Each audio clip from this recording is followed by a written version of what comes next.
राधे राधे दोस्तों, स्वागत है आपका अपने चैनल पूजा आर की वॉइस में। श्री कृष्ण के गरीब सखा सुदामा जी की रोचक कथा। भगवान श्री कृष्ण के कई मित्र थे, जैसे मधुमंगल, सुबाहु, सुबल, भद्र, सुभद्र, मणिभद्र, भोज, तोकृष्ण, बरुथप, श्रीधामा, सुदामा, मधुकंड, अर्जुन, विशाल, रसाल, मकरंद, सदानंद, चंद्रहास, बकुल, सारद, बुद्धि प्रकाश आदि। आओ इन्हीं में से एक सुदामा के बारे में जानते हैं खास बातें। नंबर 1, उज्जैन अवंतिका में स्थित ऋषि संदीपनी के आश्रम में बचपन में भगवान श्री कृष्ण और बलराम पढ़ते थे। वहाँ उनके कई मित्रों में से एक सुदामा भी थे। सुदामा श्री कृष्ण के खास मित्र थे। वे एक गरीब ब्राह्मण के पुत्र थे। सुदामा और श्री कृष्ण आश्रम से भिक्षा मांगने नगर में जाते थे।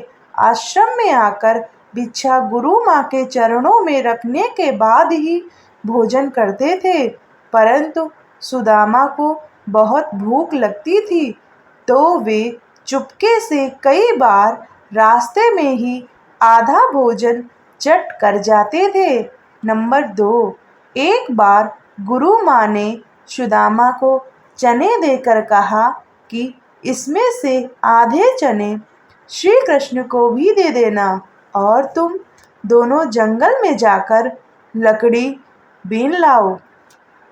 फिर दोनों जंगल में लकड़ी बीनने चले गए।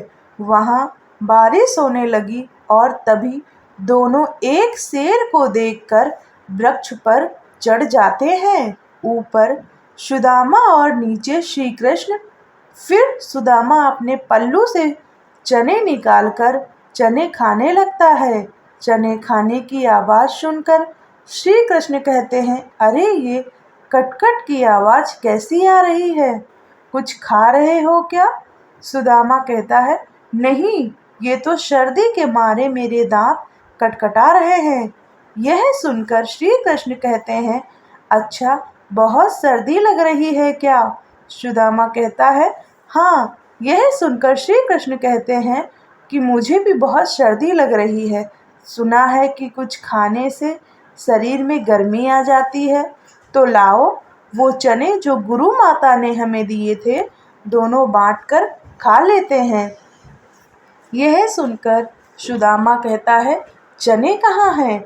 वो तो पेड़ पर चढ़ते समय ही मेरे पल्लू से नीचे कीचड़ में गिर गए थे। यह सुनकर श्री कृष्ण समझ जाते हैं और कहते हैं, ओह, यह तो बहुत बुरा हुआ। यह सुनकर नीचे की डाल पर बैठे भगवान श्री कृष्ण अपने चमत्कार से हाथों में चने ले जाते हैं और ऊपर चढ़कर सुदामा को देकर कहते हैं कि पेड़ पर फल तो नहीं, लेकिन मेरे पास ये चने हैं। सुदामा कहते हैं, ये तुम्हारे पास कहाँ से आए? तब कृष्ण कहते हैं, वह मुझे भूख कम लगती है ना। जब पिछली बार गुरु माता ने जो चने दिए थे, वह अब तक मेरी अंटी में बंधे हुए थे। ले लो, अब जल्दी से खा लो। यह सुनकर सुदामा कहता है, नहीं नहीं, मैं इसे नहीं ले सकता। तब श्री कृष्ण पूछते हैं, क्यों नहीं ले सकते?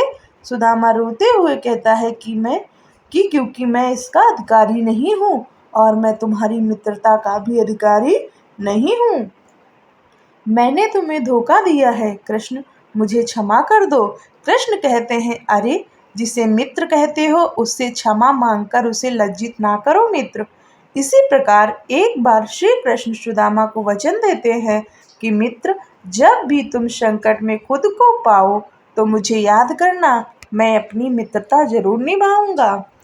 नंबर 3, बलराम और श्री कृष्ण को आश्रम में भिन्न भिन्न काम करने पड़ते थे।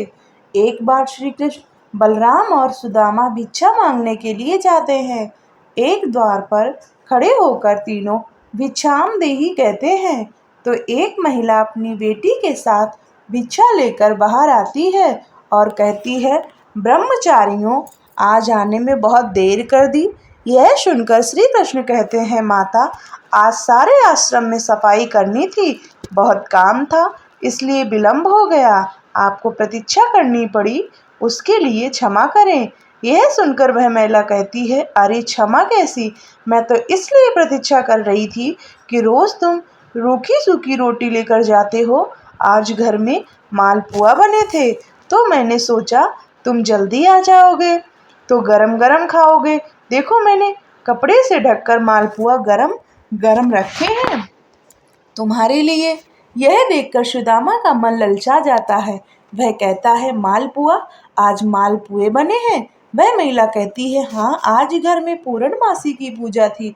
फिर वह तीनों को मालपुए देकर कहती है, अब इसे जल्दी से खाओ, गरम गरम खाने में आनंद आता है। सुदामा तो खाने ही वाला रहता है कि तभी कृष्ण कहते हैं, नहीं माता, हम यहाँ नहीं खा सकते। वह महिला पूछती है, क्यों? तब श्री कृष्ण कहते हैं कि आश्रम का यही नियम है कि सारी भिक्षा गुरु चरणों में अर्पित कर दी जाए, फिर वह उसमें से जितना दे वही हमें खाना चाहिए। यह सुनकर सुदामा को अच्छा नहीं लगता है। यह सुनकर वह महिला गुरु के लिए भी मालपुए का एक पैकेट दे देती है। अब उन तीनों के पास 4 पैकेट हो जाते हैं। फिर तीनों वहां से चले जाते हैं। रास्ते में एक नदी किनारे रुककर बलराम और श्री कृष्ण हाथ मुंह धोने जाते हैं। इसी दौरान सुदामा मालपुए निकाल कर चुपचाप खाने लगता है। तभी श्री कृष्ण उसे मालपुए खाते हुए देख लेते हैं और मुस्कुरा देते हैं। फिर वह चुपचाप उनके पास पहुंचकर कहते हैं, तुम समझते हो कि मैंने कुछ नहीं देखा? तभी सुदामा पत्तल को मोड़कर मालपुए ढक देता है और कहता है, नहीं नहीं, मैं तो कुछ भी नहीं खा रहा हूँ। तब श्री कृष्ण कहते हैं, देखो, झूठ बोलना पाप है। यह सुनकर सुदामा कहता है, और ब्राह्मण को भूखा रखना भी पाप है। यह सुनकर कृष्ण कहते हैं, मैं तुम्हें भूखा रख रहा हूँ? तब सुदामा कहते हैं, और क्या, उसने कितनी ममता से कहा था कि मेरे सामने खा लो, और तुमने आश्रम के सारे नियम बता दिए। तब श्री कृष्ण कहते हैं, नियम तो है, गुरु देव को पता चलेगा तो वो क्या कहेंगे? यह सुनकर सुदामा कहता है, गुरुदेव को कैसे पता चलेगा? रोज हम 3 रोटी लेकर जाते हैं, तो आज भी 3 रोटी लेकर जाएंगे।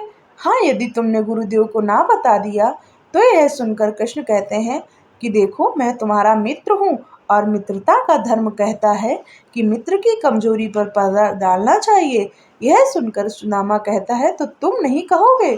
श्री कृष्ण कहते हैं, कदापि नहीं। यह सुनकर सुदामा कहता है, तो फिर सारे मालपुए खा लूं? श्री कृष्ण कहते हैं, हाँ, खा लो। फिर सुदामा खा लेता है।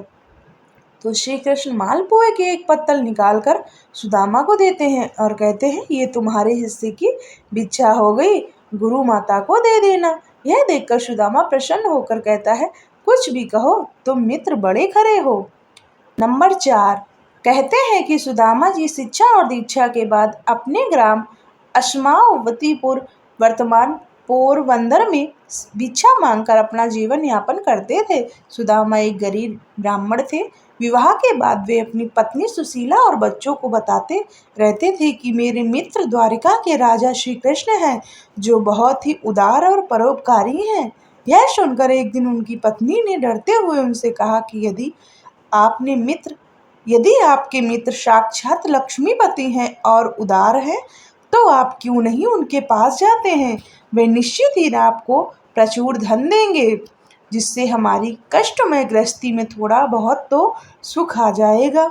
सुदामा संकोच बस पहले तो बहुत मना करते रहे, लेकिन पत्नी के आग्रह पर एक दिन वे कई दिनों की यात्रा करके द्वारका पहुंच गए।